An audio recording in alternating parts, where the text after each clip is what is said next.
बिंदु है 1 5 2 4 और 3 3 समरेख क्या है समरेख। जब इस तरह कॉन्सेप्ट रहेगा तो पहले हम एक त्रिभुज बना लेते हैं। ये होगा ए, यहाँ बी और ये सी। इसको लिखते हैं 1 5, ये 2 4, ये 3 3 है ना। ए का मान हो गया मेरा 1 5, बी का मान हो गया 2 4 और सी का मान हो गया 3 3। इस तरह का है। तो सबसे पहले हम भुज और कोटि चलते हैं। जैसे मान लिया इसको बोलेंगे भुज, इसको बोलेंगे कोटि। ये का मान है x का मान है 1 और y का मान है 5। तो सबसे पहले x1 x2 x3 इधर लेंगे y1 y2 y3।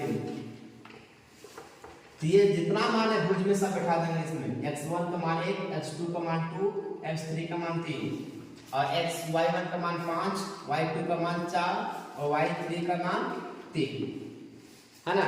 अब इसका एक फॉर्मूला होता है त्रिभुज का क्षेत्रफल 1/2 into x1 into y2 minus y3 plus x2 into y3 minus y1 plus x3।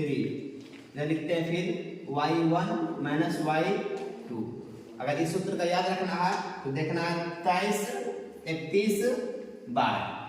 ये है 23, इधर लेंगे 2 3 23 हो गया, ये हो गया 3 और इधर से 1 31 हो गया। ये लेंगे 1, इसका लेंगे 2 यानी 12। ये तीनों हम याद कर लेंगे। ये सूत्र मुझे प्रॉपर्ली याद हो जाएगा। सबसे पहले इस सूत्र को बैठाते हैं। तो 1/2 इंटू x1 का मान दिया हुआ 1 लिखते हैं, y2 का मान है 4 माइनस y3 का मान है 3 प्लस x2 का मान है यहाँ 2, फिर y3 का मान है मेरा 3 और y1 का मान है 5 प्लस x3 का मान है 3 और y1 का मान है 5 माइनस y2 का मान है 4।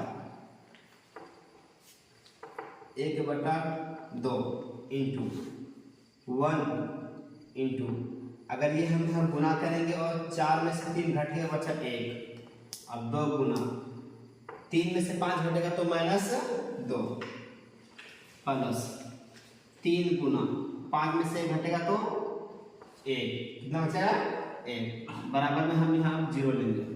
सब देखना 1/2 इंटू 1 गुना करेंगे तो 1, 2 गुना माइनस 2 करेंगे तो माइनस 2 दूनी 4 प्लस 3 एकाम 3 बराबर 0। अब यहाँ का मान हम वहाँ ले जाते हैं 1/2 इंटू, तो प्लस में दिया हुआ 3 और 1 ये हो गया 4 और यहाँ दिया हुआ माइनस 4 बराबर 0। तो 1/2 इंटू ये 4 में 4 घटेगा तो 0 बराबर 0। अब इसको हम तिरछा गुना करेंगे तो 0 एकम 0 बराबर 2 गुना 0 बराबर 0। ये मेरा हो गया समरेख सीधा। जहां मान 0 बराबर 0 आ जाए तो सिद्ध हो गया।